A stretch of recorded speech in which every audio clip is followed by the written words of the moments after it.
During the Bali summit last November, Chinese President Xi Jinping and President Joe Biden agreed that the two countries should keep high-level communication and dialogue open. U.S. Secretary of State Antony Blinken was reported to embark on a visit to China on 5th of February, but he postponed last minute. There was a balloon hovering over U.S. airspace, and according to the press conference of the Chinese Foreign Ministry, the balloon was for civil usage only and for climate research. The fact that it entered U.S. airspace was force majeure. During the call between Chinese Foreign Minister Wang Yi and Antony Blinken, China abides by international law as always and will not accept any unreasonable or groundless conjecture or reasoning. Well, several hours ago, the balloon was shot down by U.S. military. The Chinese government said the downing of the civilian aircraft was an excessive reaction and that it retains the right to respond further. Now, the whole global society was just recovering from the 3 years of pandemic, and the bilateral relationships between China and the United States is critical to global economic recovery, regional stability, and long-term prosperity. Where are we now, and how should we look forward?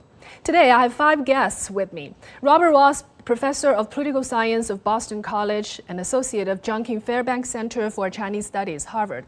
Robert Sutter, Professor of Practice of International Affairs of George Washington University, and both of them have served various roles in U.S. Congress and are bilateral relationship experts. I also have Ren Qing from Global Law and Arbitrator of the China International Economic and Trade Arbitration Commission, Professor John Gong from University of International Studies and Economics, Ina Tangen, Senior Researcher of the Taihe Institute, and Wang Huiyao, President of Center for China and Globalization. So, gentlemen, I look forward to a candid discussion at this critical moment.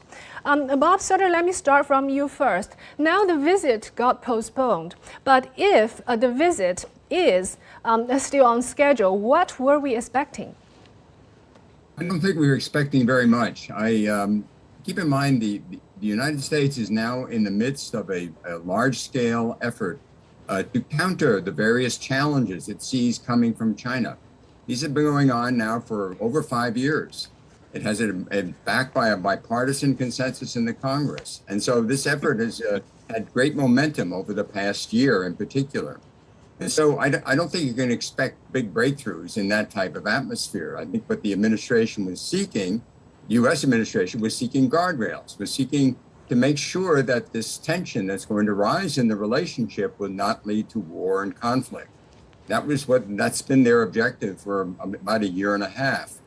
And so that's what I expected. I didn't expect any significant progress on the issues because it's going to get worse on the U.S. side. And the momentum is very strong. There'll be restrictions on investment in China. There'll be lots more support for Taiwan. It's important to keep this in mind that we had a debate over the Taiwan issue in August, and the policy didn't change one bit as a result of that debate, even though this situation seemed very dire. So in your view, it seems that a harmonious U.S.-China relationship is not even realistic. You're correct. Not at this point. The United States is trying to defend itself against all these challenges coming from the behavior of the Chinese state. And these challenges are multifaceted and very serious from the American point of view. And so that's why it's going to be hard. Right. Ina Tangen, do you agree with that? I still remember Joe Biden said about like a couple of years ago, he said China was not a threat and cooperation is needed. Now it seems everything has changed. Then why? He's changed. Well, no. Bob, I think she was directing the question to me in response to what you just said. I apologize. Okay. So, I mean, what you have here is a situation where the U.S. has been pushing this idea that there's a China threat. But, what underlies it? The fact is, we're coming up to 45 years of China steadily moving forward economically. And this has become an existential threat to the United States simply because the U.S. believes that it has the only, not the best, the only system of politics and economics that works, and they want all other nations to do that. This is this kind of American exceptionalism. We have to break eggs to make a good omelet, and the only way to protect the world from World War III is for the U.S. to be in charge and to make sure all other nations follow this kind of homogeneous liberal democratic capitalism. The fact is, China has not followed that path and has done very well. So Washington feels essentially that this is a threat, and this is wrong. It's not necessary. The hegemony of the U.S. Is still there. They're still the most powerful economically, politically, and militarily. But acting like a bully and keep saying these talk points, which are hypocritical, about rule of law, international order, human rights. Well, the United States has been responsible for over 80%, or been involved, I should say, in almost 80% of the conflicts since World War II. Right. It is the United States who has invaded other countries. Afghanistan, we talk about the same issues, but the list goes on and on. It is the U.S. that acts as a rogue state. Why do I say that? It's not something I would say lightly. But when you break treaties, when you invade countries, when you disregard the international institutions like the WTO by not appointing appellate judges, by withdrawing from treaties, climate treaties at Kyoto, at Paris, but they are not part of UNCLOS. They're not recognize the International Criminal Court, although they refer people to it routinely. They just don't think it applies to the U.S. Right. So when you're a country that breaks treaties, starts wars, disregards the international order, and you're running around the world telling everybody that somebody else is doing this, it looks really bad. That's one of the reasons that you see fissures in the global South, between the global South and also Central Asia and its developed world. It's just this pure hypocrisy and has really nothing to do with China except China's success. Right, so the hegemonic power, the order set by United States is challenged, and that's why United States felt threat and they want to play a hardball against China. However, let me quote Bob Ross. He once said the most successful great power foreign policies achieve two objectives simultaneously, while they secure a nation's vital interest and they also manage great power competition to reduce the likelihood of heightened tension, regional instability, and war. So Bob Ross, what is your take on the current dynamic between two countries? Well, first, I agree with Bob Sutter that what we see in American policy is where we want to be. We are still waging the Trump trade war, and we see no interest in changing that policy. We are seeking long-term decoupling in technology, and we like that policy. We've changed our Taiwan policy, and we like our Taiwan policy. So if you think about what the sources of U.S.-China tension are as they grow, to a large extent, the United States is driving with policies that are the source of much of our conflict. Now, Bob is right that we are responding to what we see as a Chinese challenge. I think the fundamental challenge, I don't think it does as much good to moralize what country is good or bad, but rather the way the Americans are seeing this, and we can see this in our speeches by Jake Sullivan, National Security Council. You can see this in the White House strategy report. You can see this in our trade representatives. The United States is determined to maintain its position as the #1 power in the world. So Jake Sullivan said we must maintain our military superiority, and that means we must be #1 in technology. President Biden's office has said we must be the dominant lead of the world order. And so we're not. So all of these policies stem from that. And we can say whether that's right or wrong, but I don't find that a particularly surprising set of objectives to the United States, Right. Given that international politics are what they are. So going back to Bob Sutter's thoughtful comment, I didn't expect much from this summit. I also think the purpose of the summit for the United States was simply to lay down to the world that we want to cooperate. It was a signaling to the world, but we weren't going to move off our position. I think Secretary Blinken was more than prepared to delay the meeting because we didn't expect much to be accomplished. We were going to lay down our markers. This is our policy. We're not going to change it. We expect you not to cause trouble. That's what we call guardrails. We expect you to not cause trouble because this is our policy. And so since the expectations were so low, he was prepared to defer the meeting to a later date. I do think his comment was quite important, though. He didn't say that this is such a transgression or an American interest that we will not meet with you.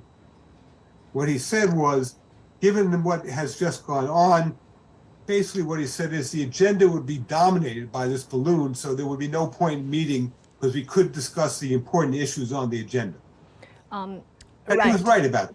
Right. so that it was worthwhile deferring. Yeah. Right, I hear you. I think there are several very important terms being mentioned during our previous conversations with our guests. One is the guardrail, and the second one is the technology decoupling. Apparently, there are a lot of economic interests being intertwined into this, dynamic bilateral relationship. But is this going to be a zero-sum game? How beneficiary, incremental benefits will United States get, assuming a technology decoupling does happen? So John, from your perspective, how do you view this and what's your take? So what the United States is doing today is nothing different from what has been done to it a few hundred years ago. I think I appreciate what Bob Ross candidates is stating that it's the United States' primary objective to be supremacy in a lot of areas, particularly in technology areas. At one time, United Kingdom was exactly like that, boycott technology transfer to the United States. United States was at the receiving end of this kind of decoupling going on. We're speaking of the textile industries in the 19th centuries, things like that. However, I also want to point out that all the measures that taken by the United Kingdom with respect to the United States failed miserably. Technology developed tremendously in the United States in the subsequent centuries. So I can understand what Washington is coming from, but I doubt very much the usefulness of this kind of a strategy. I think competition between the two states may not be a bad idea at all, actually. And if it was imposed upon us, let's just take it. It's just serving as a driving force for China to develop its own indigenous technologies, just as the United States did in the textile industries areas, 200 years ago. So I think, in the end, it may not be bad for both countries. So I think, we don't have to be, worrying too much about, this decoupling going on. And Katie, you mentioned that mutual benefits. I think from Washington's perspective, it's not gain of trade between the two countries that they're talking about. Certainly trade produces gains for both countries, that's for sure. But this is a short-term thing. There's even a debate about whether American companies' success in China, which happens to be very true, actually. You have hundreds of companies in the United States operating in China. It's been very successful. Starbucks operates more stores here in China than in the United States. Even the fact that American companies have been extremely successful in China is not fitting the interests of the national. It's not fitting the national interests of the United States. It's just the view held by many politicians. If people in Washington hold this kind of a view, there's nothing you can do anything about it. I mean, it's the short-term trade gains from the two sides. As a matter of fact, trade between the United States and China is very complementary, but doesn't matter anymore. They have this very sort of, very twisted view, in my view, about the future. So the short-term gains from trade, nothing pales in comparison. So, we're in this kind of a political environment. It's unilaterally imposed upon us by Washington, and there's nothing you can do anything about it. So that's it. We do our own thing. We develop our own technologies. Right, we try to grow on our own, and yeah. Yeah, we've seen that movie before. When the Soviet Union and Japan caught up, United States launched their, sort of restrictive measures and try to curb the growth of these two countries, especially in the tech front. So Bob Sutter, you actually mentioned in various occasions that the Congress policy since 2017 towards China was quite stable, despite different presidents' reaction under different circumstances. So how did U.S. economy go in these 5 years? Are you happy with that while launching this kind of policy towards China? We've had the pandemic. I mean, goodness gracious. I mean, you talk about other factors that you have to consider when you look at the economic situation. I would just add to why the United States is the motives that have been put on the United States. It's the practices of the Chinese Party state and how they carry out their economic endeavors. That's the thing that's really the focus of attention, and how they seek dominance in this area on the basis of this highly developed an industrial policy we've never seen any place in the world. Really? Let me just tell you this. The CHIP Act prohibits funding recipients from expanding semiconductor manufacturing in China in countries defined by U.S. law as posing a national security threat to the United States. And you also just write this CHIPS Act law into the system. Isn't this also a government effort? What are you reading? I'm sorry. Okay, tell me again what you I was saying that United States is also putting all your national effort when you want to support an industry. For instance, this CHIPS Act prohibits funding recipients from expanding semiconductor manufacturing in China and countries defined by U.S. law as posing a national security threat to the United States. So how would you explain these? Madam, the United States is not a party state. The United States government cannot order its industries to do what it wants. China can. That's total nonsense. I totally disagree. That's total nonsense. I'm sorry, sir. I mean, take a look at the record. Bob, she just read you. I give law that says it prohibits the power of the party state can be implemented, can be used for economic policies, and is constantly used in that regard. So I say two things. So there's a minute. Let me finish. Let me give you. No. If you let me finish, and then I'll let you do whatever you want.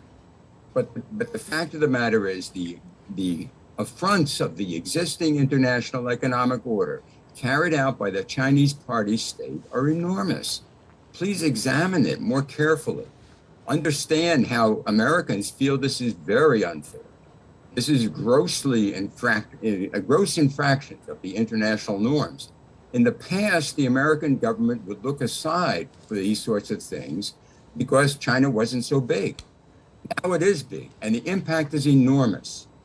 And the result is that's what they're trying to defend against. They're not saying, oh my God, the Chinese we're not going to be number one. That isn't quite the issue. The issue is dominance. The issue is that China, just one more point. The issue is China is seeking dominance in the high technology industries. And if they do that, they will be the dominant force in the militaries of the world. Every country does that. Every company does that.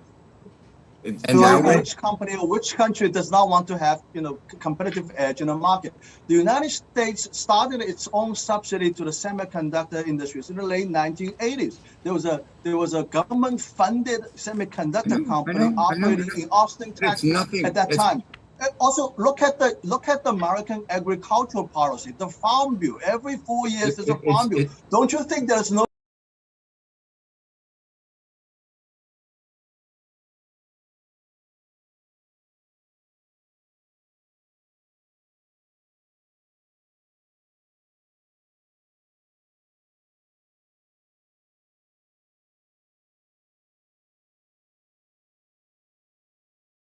I think you're changing concept a little bit, Professor Sutter. But before we get into this debate, I want to hear Ren Qing's view on this, especially on the international trade, protectionism. What is your take on that? Thank you, Kate. Just now colleagues discussed the technology decoupling. Indeed, that is a very big problem between in the trade relations between our two nations. As I say, that many Chinese companies wish to maintain their strong ties with U.S. companies and third state prohibited to continue with their ties with U.S. companies and third state companies. For example, now more than 500 Chinese technology companies and institutions have been placed in the so-called entity list of the U.S. Department of Commerce. Many of them are clients of U.S. companies. U.S. companies have a very good relations with these Chinese companies, but now the normal trade, the normal technology cooperation between Chinese companies and U.S. companies are cut off. That is very regrettable situation.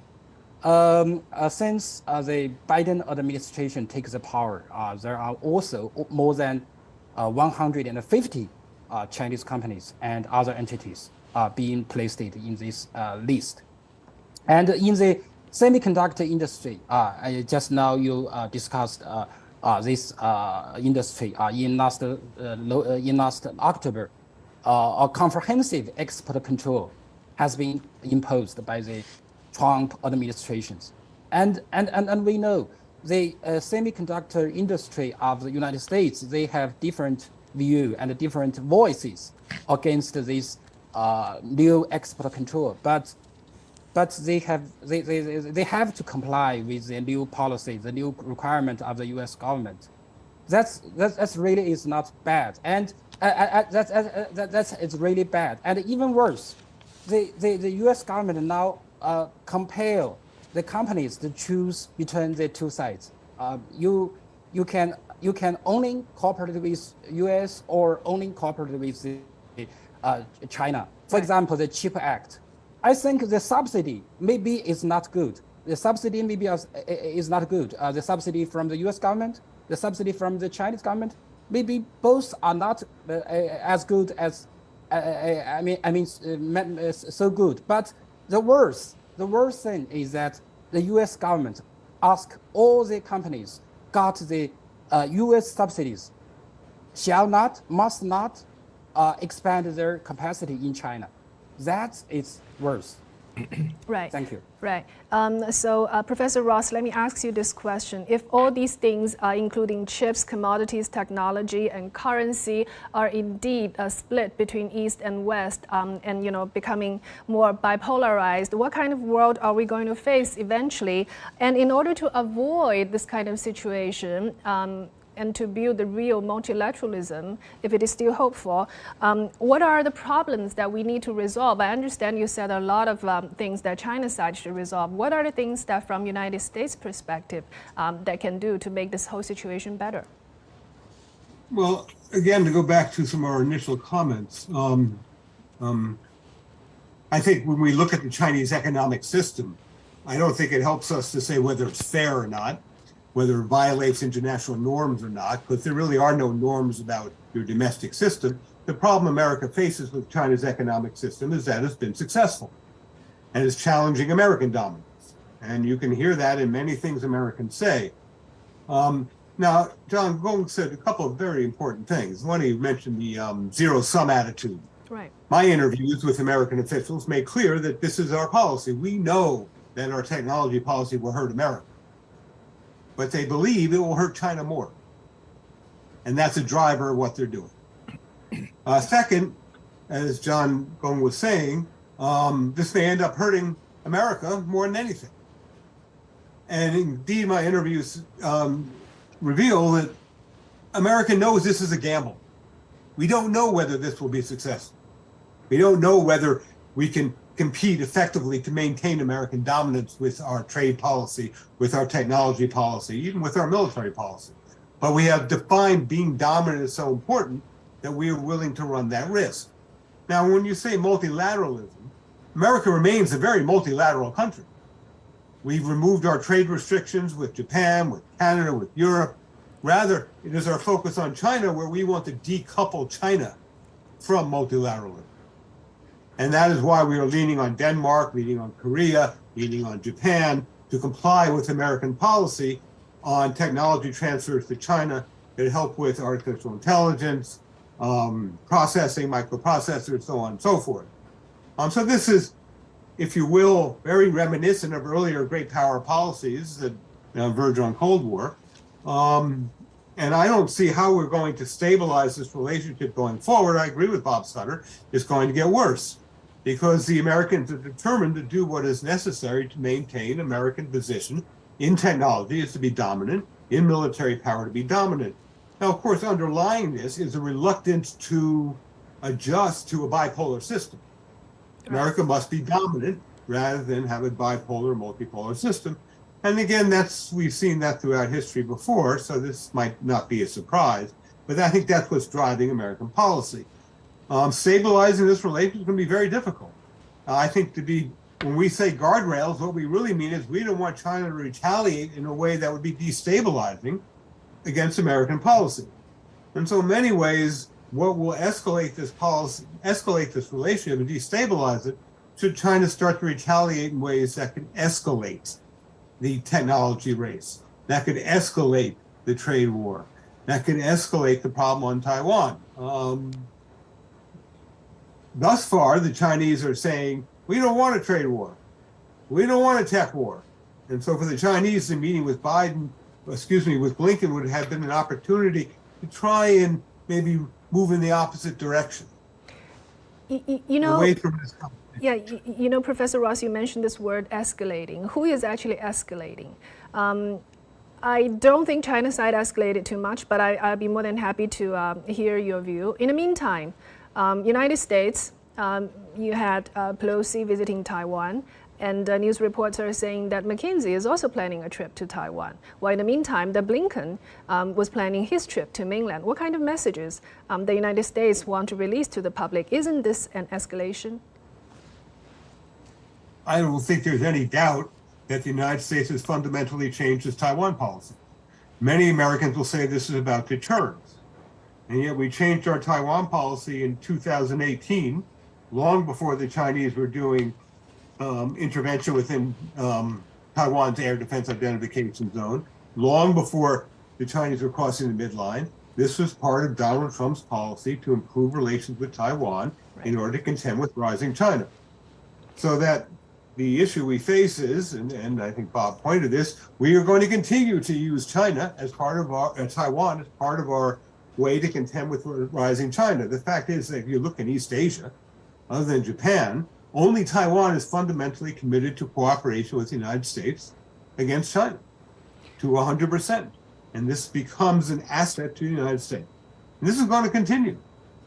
I don't see any American reluctance to continue to improve relations, particularly coming from Congress. Right. I think McCarthy's visit is set in stone. So, yeah.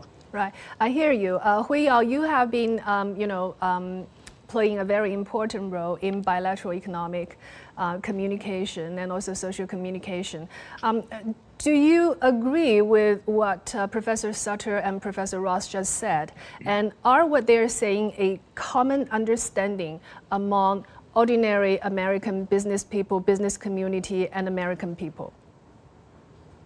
Yeah, thank you, Kate. And yeah, I think we're having very frank discussion here. And first of all, I regarding this postponement of Blinken's visit, that was really a great, dissatisfaction. I think a disappointment, basically.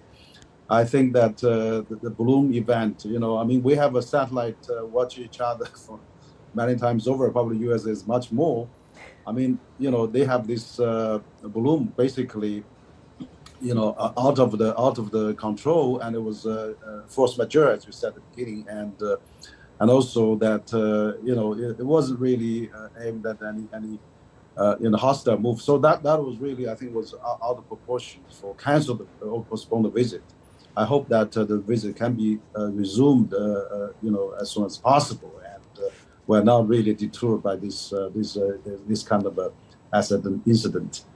Regarding the bilateral relation, I agree with what Bob and Robert said. And of course, since the Trump era, there's already starting escalating and decoupling China.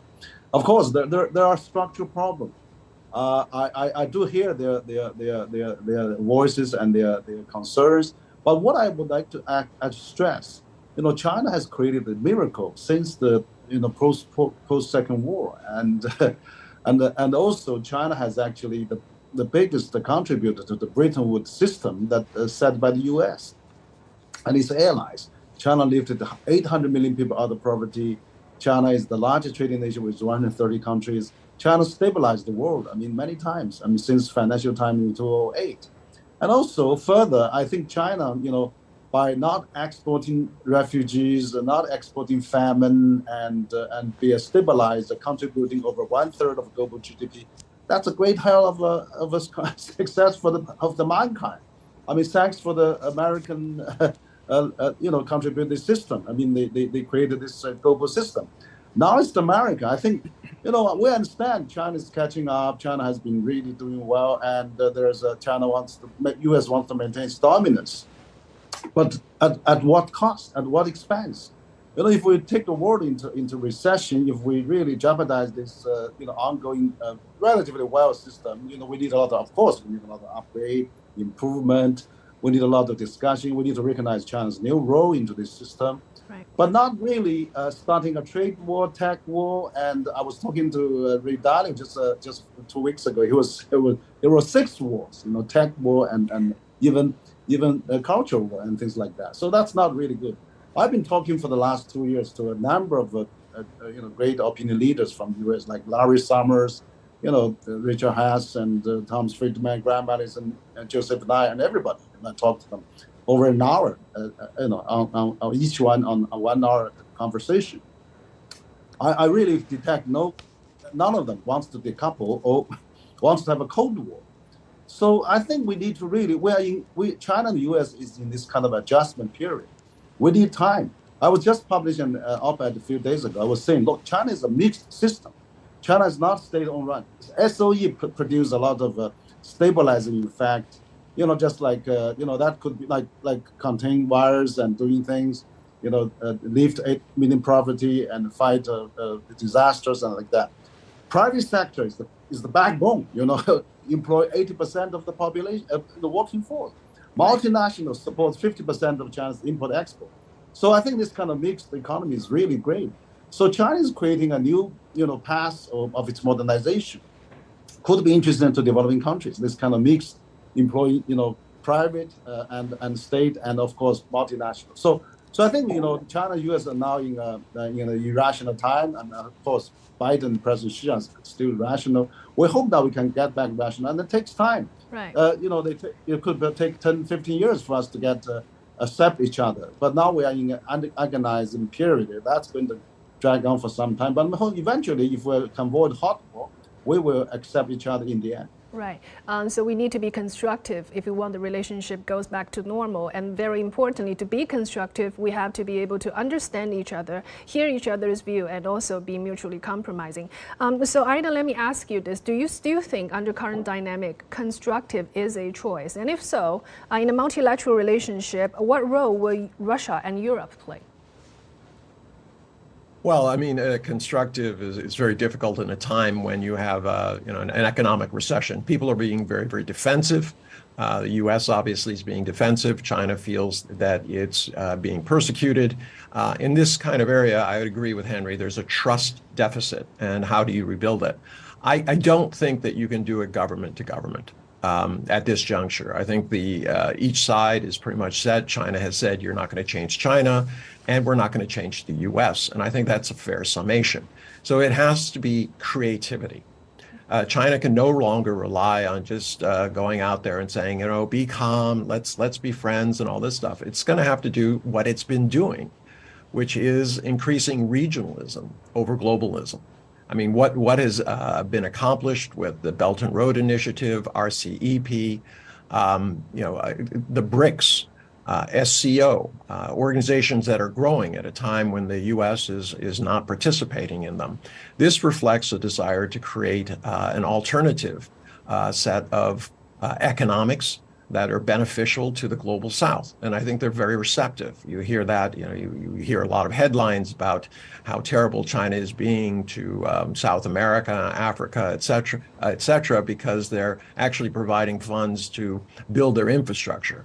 What I haven't heard is the argument from the U.S. or Europe on how they plan to address these infrastructure shortages. Lots of talk, absolutely no action. We saw the G7 and to a certain extent the G20 basically capitulate on the major issues that they're supposed to be able to deal with. So the existing world order isn't working. I think a lot of it has to be on establishing trust between people. Right now, there's so much vilification that is going on. And it's not just U.S. vilifying China. You have other nations around the world, especially developed nations, Australia, South Korea, Japan, Europe, to a lesser extent. They believe that China is the enemy. And I think it's after 3 years of the pandemic and being isolated, that's a very important factor. And it's one factor that you can change. But issues like the South China Seas, it is very difficult for any nation surrounding there to say where they're going to give up their rights. You can come up with a code of conduct, a set of guardrails, but at some point there has to be a creative solution that addresses all these needs. And in essence, if China were able to do that to the satisfaction of everyone involved, the countries that are actually in the South China Seas, as opposed to ones who are not, that would be a game changer. Because those countries would in turn say, look, we don't want a militarization. We don't need the U.S. or India or Japan or South Korea coming down here and patrolling our waters because you're not protecting us. We've come to an agreement. That would, I think, be the kind of bellwether that would change thinking in Washington. They'd realize that strategically they're behind the game, right. That pushing these kinds of initiatives, which are either you're for us or against us, doesn't work right. in a multipolar political world. Right. So Professor Sutter, I also want your take on this question. Ina mentioned a very important term, which is trust. Trust needs to be rebuilt in order to be constructive in this multilateral system. So what is your take on that? And also, I want your take on the role of Russia and EU playing in this multilateral system. Maybe on the latter one, it's a little easier to talk about constructively. The Russian situation has worked very much to the advantage of the United States over the past year. Their attack on Ukraine has proven to be a great source of unity between the United States and its European partners in particular, and the countries in Asia that feel under duress from China worry about China following the same mold in dealing with them, in dealing with the Taiwan issue in particular. And so that dynamic has really worked for the United States very effectively. And so Mr. Biden's been able to convene groups and deal with various issues in ways that really are extraordinary. And so the upshot here is that Europe is very much on the side of the United States in seeing China, as was mentioned, as seeing China as a real danger. And that's quite important for the U.S. efforts, because the U.S. recognizes it really can't deal with these challenges from China by itself. And so that's an ongoing dimension, but it's led to the sense of momentum on the part of the United States that, yes, we're going to do more of this. We want to deepen these relationships. On the issue of trust, I think there's a widespread feeling in Washington that the United States felt that the Chinese weren't being honest with them. The Chinese authorities weren't being honest. The peaceful rise. We heard so much about the peaceful rise, and that was what Americans sort of thought that's what they were going to get, and so they continued to believe this until and the Chinese continued to carry out all these challenges against U.S. interests, undermining and basically weakening the United States. These things all weakened the United States. And that seemed to be what the Chinese wanted. They certainly were the obvious result of their various practices. And so it was only in 2017, late 2000, when Trump's administration people called this, and the Congress agreed with them that this was a main challenge. And that's what we're up about now. So I'm not sure how we can have trust at this point. The Americans are busy defending themselves. Right. They're trying to defend themselves. And so at that point, trust will be necessary to avoid nuclear war, but the idea the U.S. is indeed escalating this tension because it's trying to stop the things that China took advantage of over the last decade, and trying to stop those things. And that makes China angry, and it leads to tension. Basically, you're saying if we don't follow your lead, the trust cannot be rebuilt. Fair enough, that's one side story. So John, what's your take on that? Do you agree with Professor Sutter's view?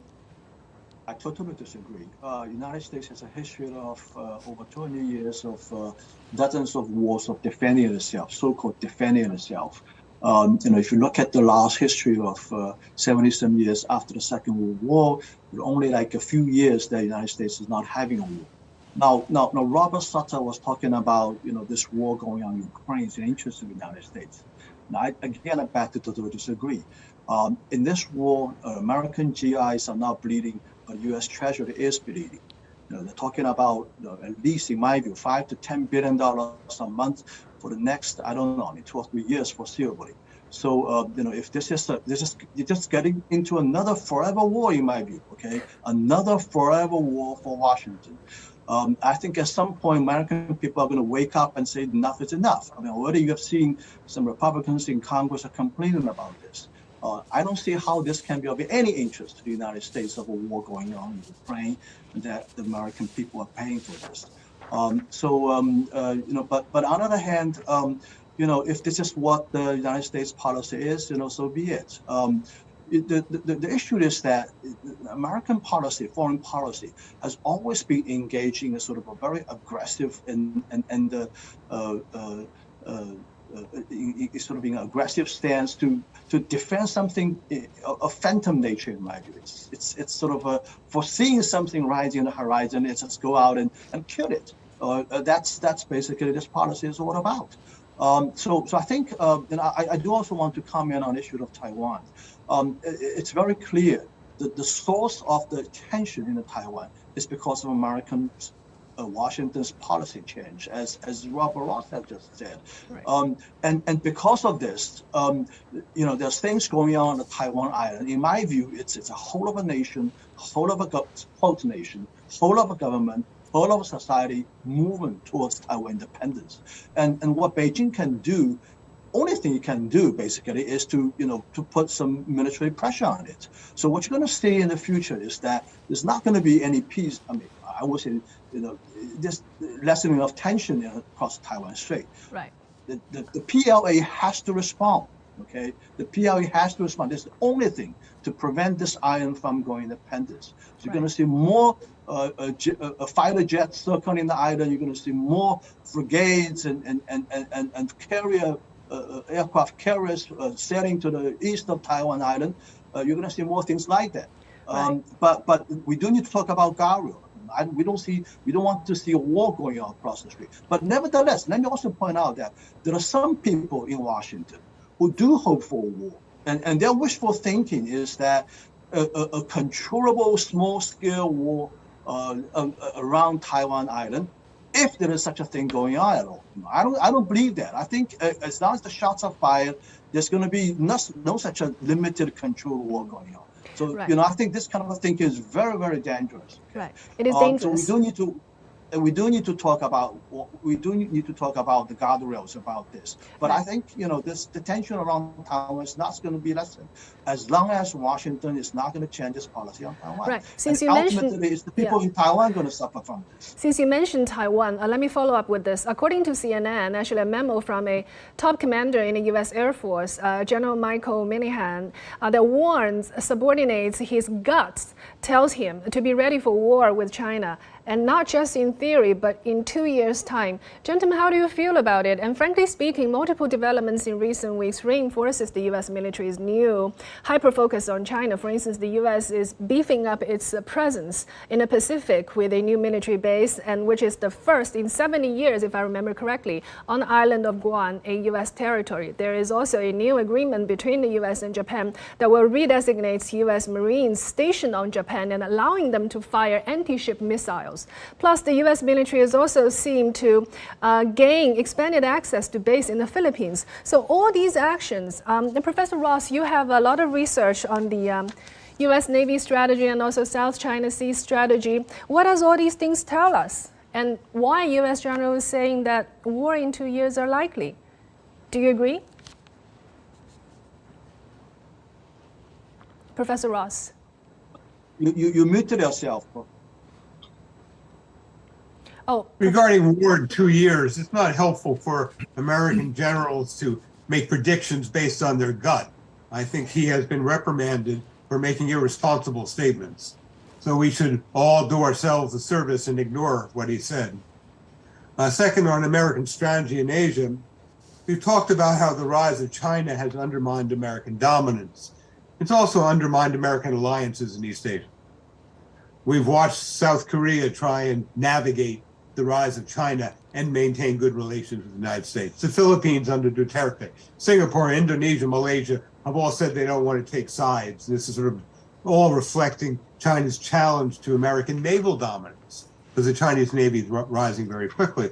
And so we see the Biden administration is trying to resist this by doubling down, by reasserting America's commitment to East Asia to resist the rise of China and to maintain its alliances. And frankly, we're putting a lot of pressure on countries such as the Philippines and South Korea to either commit to the alliance or experience a decline in American support for them as they face the rise of China. And many of them are succumbing to American pressure, just as Danish technology companies are succumbing to American pressure. And that's a large degree what's going on here.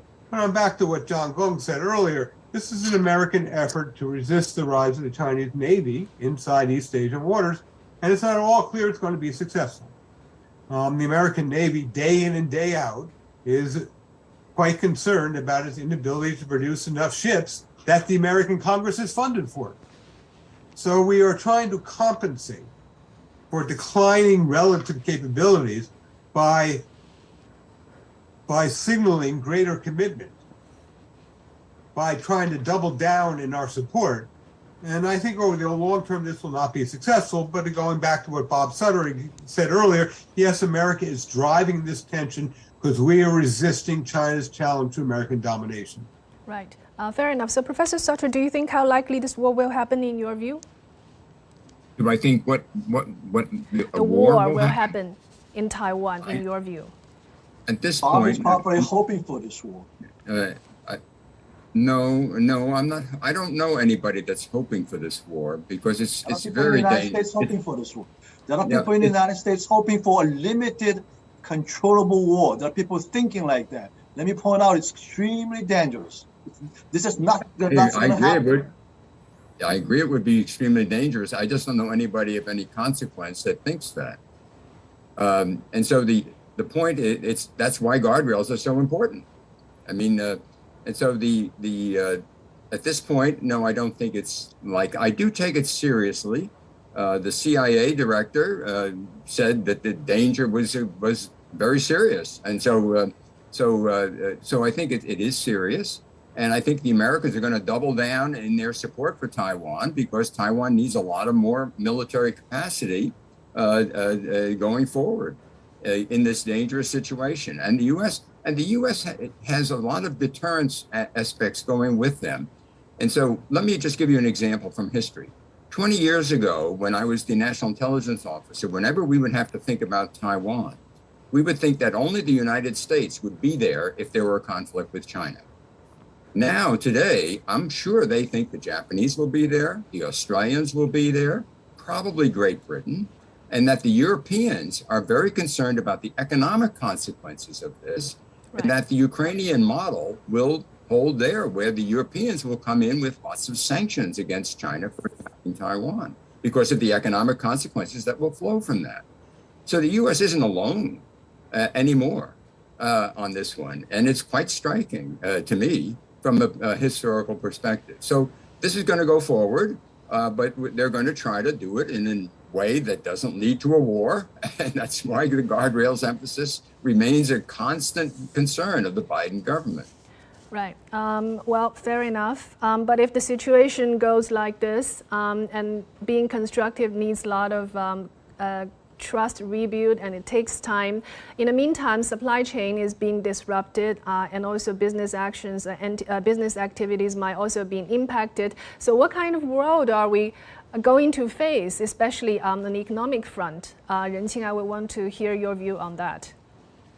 Thank you. First of all, I'd like to add something about the EU's role from the aspect of the trade. I think to date, EU is a very important power in the world, and it is and it should continue to be an independent power in the world. I make this observation from two aspects. First is that for the export control issue, for the technology decoupling, to date, EU has not fully joined in the U.S. export control against China. And the second, EU is more supporting the multilateral trading system, including the WTO. As we know, the U.S. destroyed the appellate mechanism of the WTO system.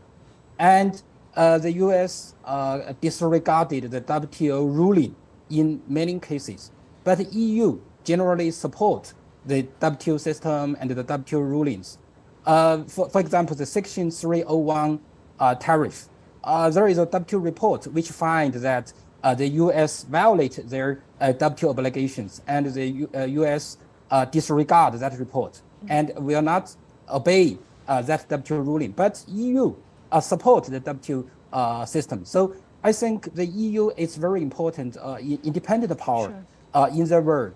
Yeah. So and coming back to supply chain, I think of course the Chinese companies now have to attach more importance to domestic supply chains or supply chains with third states, but they are still open to the US supply chains. As far as possible, they will continue to cooperation with their US partners. Right. John, what is your take on that? Do you see a divided East and West will cause further disruption to global economy?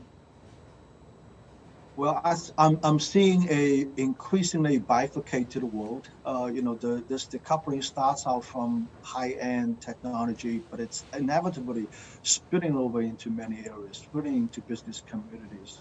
It's creating an environment that American companies, corporate America, is basically being hijacked by Washington, not to be operating here in China, even though they're willing to operate here in China, and they're extremely profitable, or at least reasonably profitable here in China. That's very unfortunate.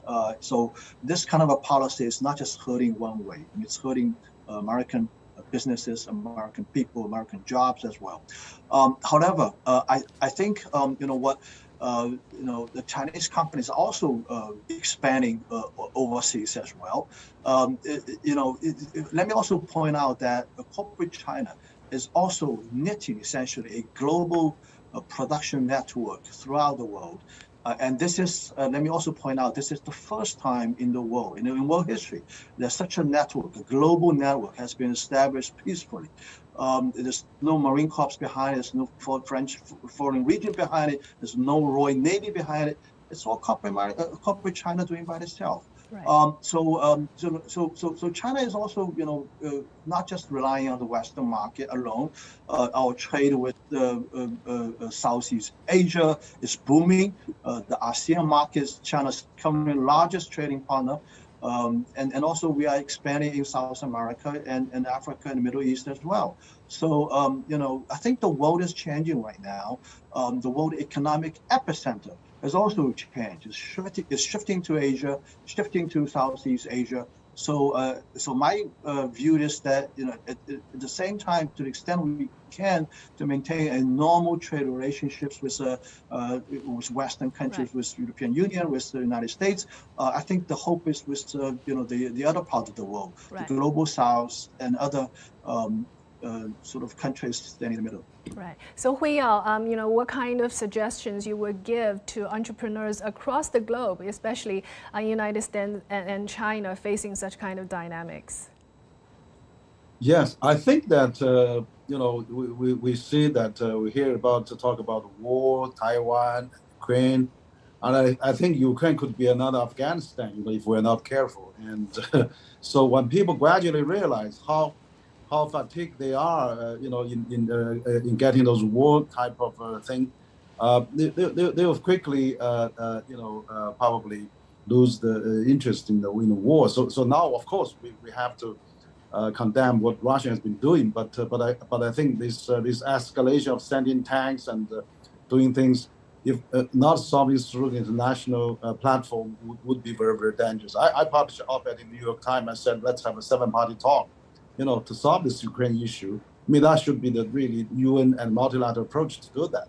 On the business side, I'm still quite cautiously optimistic, because we're not in the era of the Soviet Union days. I mean, we are so much intertwined. We have 1 to 2 million Chinese students in the U.S. We have hundreds of thousands, 70,000 U.S. companies operating in China, generating 700 billion revenues here. Tesla become the largest traded company once because they have a big factory in China, And Apple makes 95% Apple phone from China. How can we cut off that global supply chain? Even some politician wants to do that. We're already in a reality of difficult to turn the history back. So I think we have to really work out gradually. I mean, find out the differences and accept each other gradually, and make sure that making us finally realize there's not only one system in the world. There could be different system, a multi-system too. Right. So it's just a long agonizing process. It takes time for people to accept that, right. and also between China and mainland Taiwan. I mean, there's integration. KMT have a big victory because they recognize one China policy. I'm sure, if we can do more economic integration, China will unite Taiwan by itself. So we don't have to necessarily through force. So through peaceful means, it's possible too. So don't bet on those all those military hard things, right. Because that's going to probably jeopardize itself. Right. So happy Latin Festival every day. Today is Latin Festival in China. And thank you so much, gentlemen, for today's discussion. I'm Kate Kuei from CGTN. Until next time.